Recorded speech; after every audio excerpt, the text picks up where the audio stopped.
Astro Prasad viewers அனைவருக்கும் வணக்கம். நீங்கள் இன்னும் நம்ம சேனலை சப்ஸ்கிரைப் பண்ணலன்னா இப்போவே சப்ஸ்கிரைப் பண்ணிக்கோங்க.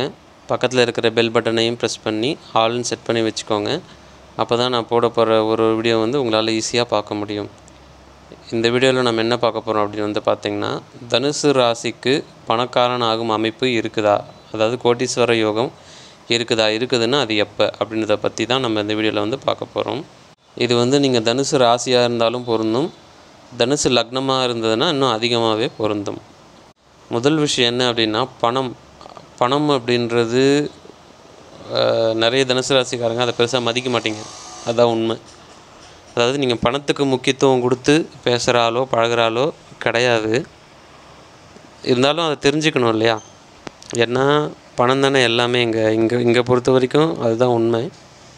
அதாவது திருவள்ளுவரே சொல்லியிருக்கிறார், பொருள் இல்லாருக்கு இவ்வுலகம் இல்லை, அருள் இல்லாருக்கு அவ்வுலகம் இல்லாகி ஆங்கு அப்படின்னு சொல்லியிருக்கிறார்.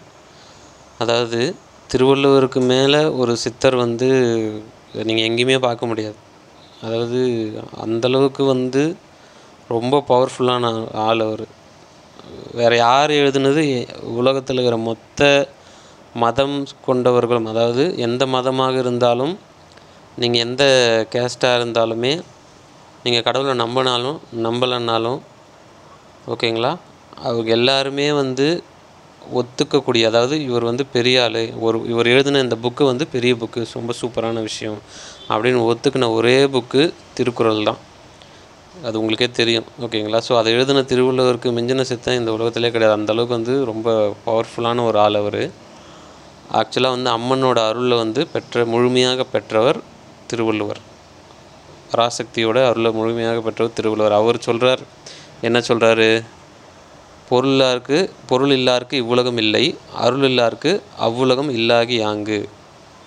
அதாவது பணம் இல்லைன்னா, பொருள்ன்றது இங்கே பணத்தை குறிக்கும். பணம் இல்லைன்னா இங்கே இல்லை, எதுவுமே இல்லை, இங்கே இருக்கிறவங்களுக்கு உலகமே எதாவது இங்கே யூஸ் ஆகாது. இங்கே பணம் இல்லைன்னா நீ வாழ முடியாது.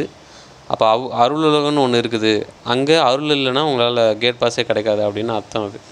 ஓகேங்களா. ஸோ இங்கே எப்படி ஒரு உலகம் இருக்குதோ, பூமின்னு ஒன்று இருக்குது, பொருள் இது இங்கே பணம் சம்மந்தப்பட்டது தான் எல்லாமே வேலை செய்யுன்றது எப்படி உண்மையோ, அருள் உலகம்னு ஒன்று இருக்குதுங்க. அது அங்கே உங்களுக்கு அருள் இல்லைன்னா, அருள்னால் என்ன, புண்ணியம்னு உங்களுக்கு புரியுற மாதிரி சொல்லணும்னா புண்ணியம்னு வச்சுக்கோங்க. புண்ணியமும் கிடையாது, அது புண்ணியத்துக்கு அப்புறம் தான் அருள். ஓகேங்களா. ஸோ எதிர்பார்த்து செய்கிறது புண்ணியமாக வரும். எதிர்பார்க்காம ஒரு உயிர் நல்லா இருக்கணும்னு செய்கிற எந்த ஒரு விஷயமா இருந்தாலும் அது அருளாக கன்வெர்ட் ஆகும். ஸோ அப்படி அருள் இல்லை அப்படின்னா அங்கே கேட் பாஸ் கிடைக்காது அப்படின்றது அர்த்தம் அதுக்கு. ஸோ அதை விட்டுருங்க, அதை பற்றி டீப்பாக போக வேண்டாம். ஸோ பொருள் அப்படின்றது மிக மிக மிக முக்கியம். இப்போ உங்களுக்கு எவ்வளோ தான் பிரச்சனை இருந்தாலும் அதில் ஒரு 90% பிரச்சனை பணம் இருந்தால் தீந்துரும் அப்படின்ற மாதிரி தான் இருக்கும். நீங்கள் யோசித்து பார்த்தீங்கன்னா தெரியும்.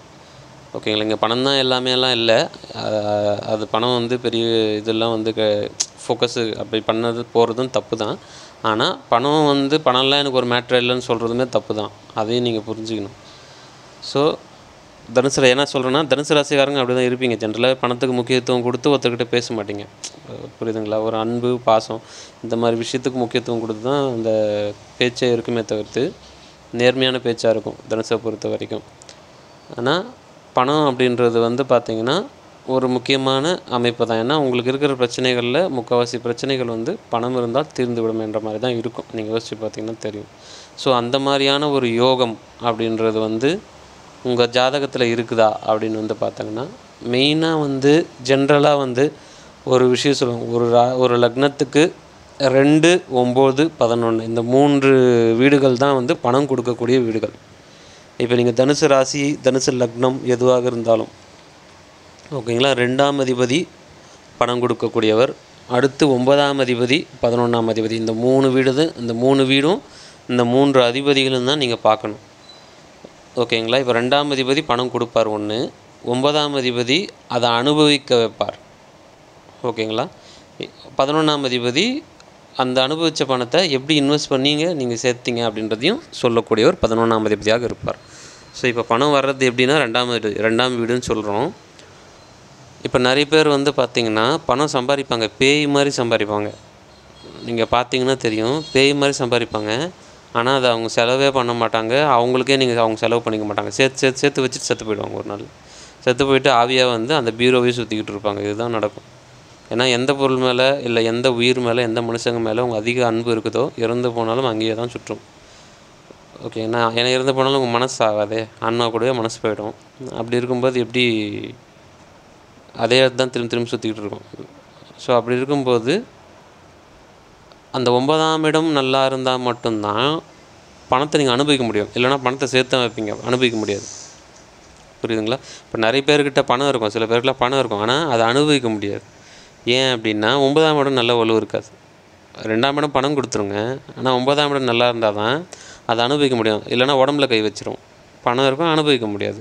ஸோ அந்த மாதிரி விஷயங்கள்லாம் இருக்கும். ஸோ 9ஆம் அதிபதி நல்லா இருக்கணும், அதுக்கப்புறம் 2ஆம் அதிபதி நல்லா இருக்கணும், 9ஆம் அதிபதி நல்லா இருக்கணும், அதுக்கப்புறம் 11ஆம் அதிபதி. அதாவது நீங்கள் எதில் இன்வெஸ்ட் பண்ண போகிறீங்க, எப்படி சேர்க்க போகிறீங்க அப்படின்னு சொல்லக்கூடிய 11ஆம் அதிபதி. நீங்கள் பணத்தை மொத்தமாக காலி பண்ணி வீணடித்து ஒன்றும் இல்லாமல் அனுபவித்து தள்ளிட போகிறீங்களா, இல்லைனா சேர்த்தும் வைப்பீங்களா அப்படின்றத குறிக்கக்கூடியது 11ஆம் அதிபதி. ஸோ 2, 9, 11 3 கிரகங்களும் ஒரு இடத்துல சங்கமிக்கக்கூடியது. அதாவது ஒன்றுக்கொன்று தொடர்பு இருக்கணும்.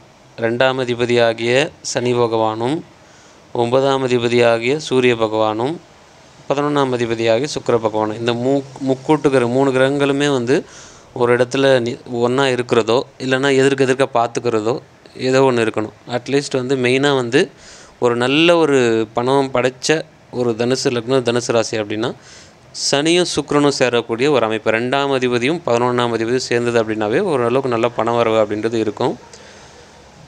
இதில் குரு பார்த்துச்சு அப்படின்னா ரொம்ப சூப்பர். அதாவது நீங்கள் தனுசு லக்னமாக இருக்கிறீங்க, இது முதல் தரம் நான் சொல்கிறது. நீங்கள் தனுசு லக்னமாக இருக்கிறீங்க இல்லை தனுசு ராசியாக இருக்கிறீங்க அப்படின்னா சனி பகவான் சுக்கிர பகவானுடன் சேர்ந்து ஒரு இடத்துல இருந்து அதை குரு பார்க்குது அப்படின்னா உங்கள் கையில் சரளமாக பணம் இருக்கும். எப்படி வருதுன்னே தெரியாது. சும்மா ஏதோ ஒன்று பண்ணுவீங்க, பணம் வந்துடும். எங்கேருந்து வரும்னே தெரியாது. அந்த மாதிரி ஏதோ ஒரு தொழிலை அதுவே அமைச்சு கொடுத்து இல்லை அதுவே ஒரு வேலையில் கொடுத்து அந்த கம்பெனியில் பெரிய டாப்பில் போய் உட்காருவீங்க. அந்த அளவுக்கு வேலை செய்யும் அது.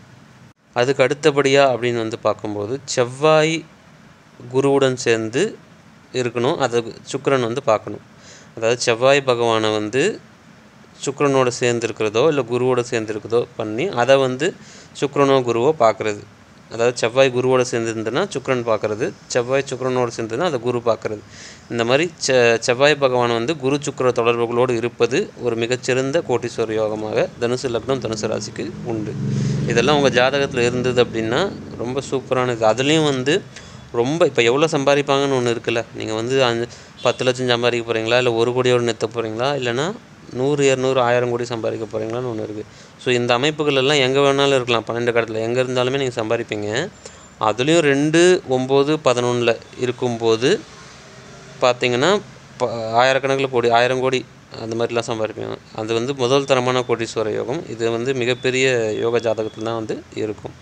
அட்லீஸ்ட் எதுவுமே இல்லை அப்படின்னாலுமே சூரியன் சுக்கிரனாவது சேர்ந்துருக்கணும் உங்கள் ஜாதகத்தில் அட்லீஸ்ட். ஓகேங்களா? சூரிய பகவான் சுக்கிர பகவான் சேர்ந்து 9ஆம் இடத்துலையோ இல்லைனா 11ஆம் இடத்துலையோ இருக்கக்கூடிய ஒரு அமைப்பு. அப்படியும் இல்லையா 2ஆம் இடத்துல இருக்கணும். ஸோ இந்த மாதிரி ஒரு அமைப்பு இந்த 3ல் 1ஆவது இருக்குது அப்படின்னா நிச்சயமாக அது ஒரு கோடீஸ்வர யோகம். பெருமளவு பணத்தை நீங்கள் சம்பாதிக்க போகிறீங்க அப்படின்றது அர்த்தம். வாழ்த்துக்கள்.